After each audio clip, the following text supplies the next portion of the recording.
नमस्कार दर्शक बंधु, आदित्य इन्फो सॉल्यूशन को आपन को स्वागत। आसंतु आज आम इंटेल 10th जनरेशन गोटे सीपीयू बिल्ड करवा एवं तार परफॉर्मेंस टेस्ट करवा। जो पीसीटी आमको बहुत कम पैसा रे बिल्ड होती जहाँकि कम बजेट भितर गोटे होम फ्रेंडली पीसी हम।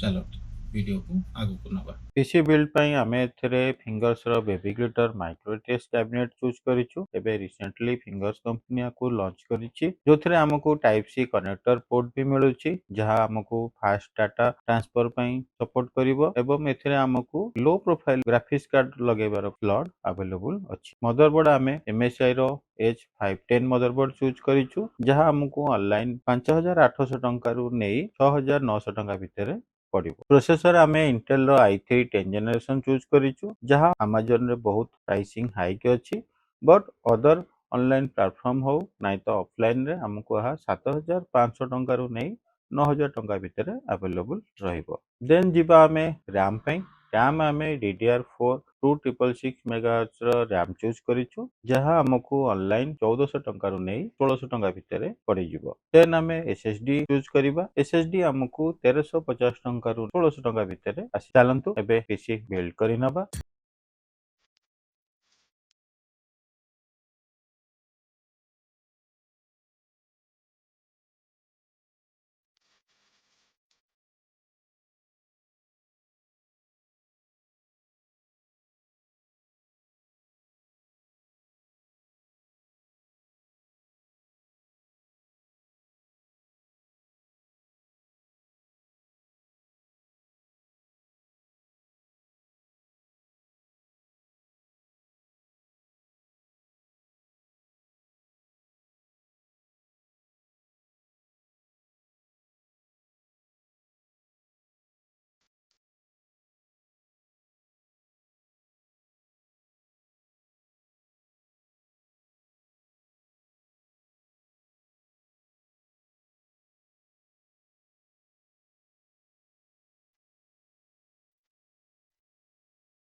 एबे वीडियो तो देखि नेले जदि आगु को एपरि आपण वीडियो देखिबा को चाहउछंती तेबे चैनल को सब्सक्राइब करंतु एवं बेल आइकन को क्लिक करंतु एवं हमकु सपोर्ट करंतु। आपन को भल पाइबा हमकु आगु को नेबो।